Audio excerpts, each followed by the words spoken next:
నమస్తే అండి అందరికీ. మనకి ఈ బిజీ లైఫ్లోని మనం చేసుకుంటున్న పనుల వల్ల మన శరీరంలో మన సరైన తిండి లేకపోవటం వల్ల మనం బిజీగా తినేయటం, రోజంతా ఉరుకులు పరుగులు జీవితం అయిపోవటం వల్ల శరీరంలో శక్తి పోయి, మొహంలో కాంతి పోయి, రెండవది ఏ చిన్న జబ్బు వచ్చినా సరే మంచాన పట్టేసి లేవలేకుండా నడవలేకుండా శక్తిహీనత వచ్చేస్తున్న రోజులు. అయితే ఏది చేస్తే మనకి మొహంలో అత్యద్భుతమైన కాంతి వస్తుంది, చక్కటి కళ వస్తుంది మన మొహంలోని. మనకి ఏది చేస్తే అటువంటి నయం కాని జబ్బులు కూడా దూరం అయిపోయి మన ఒంట్లో శక్తి వస్తుంది.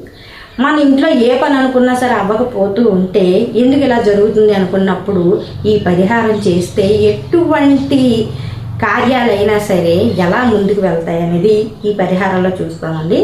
అయితే ఈ వీడియోలోకి వెళ్ళబోయే ముందు ప్లీజ్ నా వీడియో మీకు నచ్చినట్టయితే లైక్ చేయండి, షేర్ చేయండి, సబ్స్క్రైబ్ చేయండి. అయితే ఈ పరిహారం ఏంటి అంటేనండి, ఇది సాక్షాత్తు సీతమ్మ వారు రావణాసురుడు ఆవిడ్ని బంధించి ఉన్నప్పుడు ఆ తల్లి సాక్షాత్తు ఈయనకి చేసిన గొప్ప పరిహారం. మళ్ళీ ఆవిడ రాముడి దగ్గరికి వెళ్ళేలా చేసింది. అలాగే చాలామంది పంచపాండవులు, శ్రీరాముడు, ఇలా అందరూ కూడా గొప్ప వాళ్ళందరూ కూడా చేసిన చక్కటి ప్రక్రియ. ఇదైతే మనం వదిలేసాం, కానీ మన పురాతన కాలం నుంచి కూడా అందరూ చేసినదే. అదేంటి అంటే సూర్య నమస్కారం. సూర్య నమస్కారమే కదండి, మీరేంటి ఇలా చెప్పారు, మాకేం తెలియదు అనుకుంటున్నారా అని మీరు అనొచ్చు. కానీ తెలియదని కాదండి, మన పురాతన కాలం నుంచి, మన మహారాజుల నుంచి, పురాతన కాలం నుంచి, గొప్ప వాళ్ళ నుంచి అందరూ చేసినది మనం పక్కన పెట్టేశాం.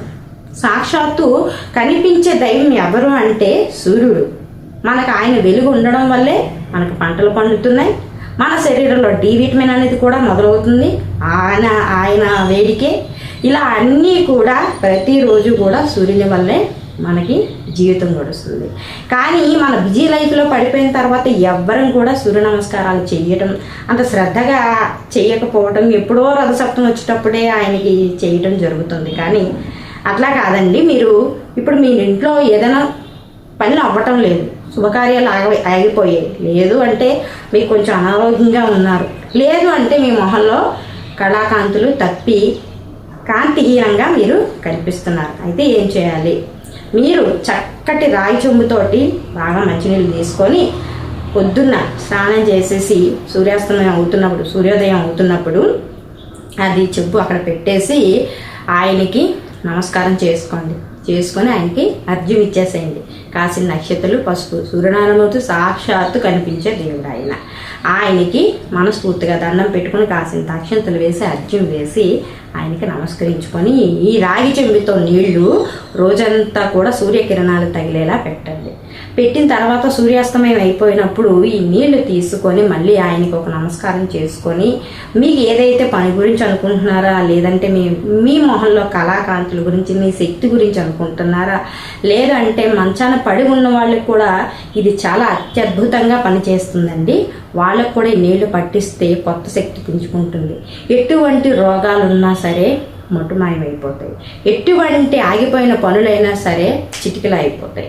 కొన్ని రోజుల్లోనే మీ జీవితంలో మార్పు చూస్తారు, దుఃఖం అనేది పోతుంది, మీకు విజయాలు అన్నీ కూడా మీ ముందు నిలబడతాయి, అపజయం అనేది వెనక్కి పోతూ ఉంటుంది. అంతటి గొప్ప శక్తివంతమైనది ఇది.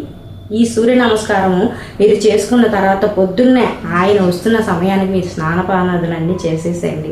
చేసేసిన తర్వాత చక్కగా రాగి చెంబుతోటి ఒక పల్లెల్లోని పసుపు కుంకాలు కూడా, అక్షంతలు కూడా ఆయన వేసి ఆయనకి మనం పూజ గదిలో మన దేవుడికి ఎట్లా పూజిస్తామో అట్లాగే ఆయన్ని పూజించి చక్కగా అర్ఘ్యం ఇచ్చేసి ఆ నీళ్లు రోజంతా సూర్యరశ్మి తగిలేలా ఉంచి ఆ నీళ్లు మీరు సేవించండి. మీ జీవితంలో జరిగే మార్పులు మామూలుగా ఉండవు. ఇలా మీరు ఎటువంటి సమస్యకైనా ఈ పరిహారం చేసి చూడండి, మంచి ఫలితాలు చూస్తారు.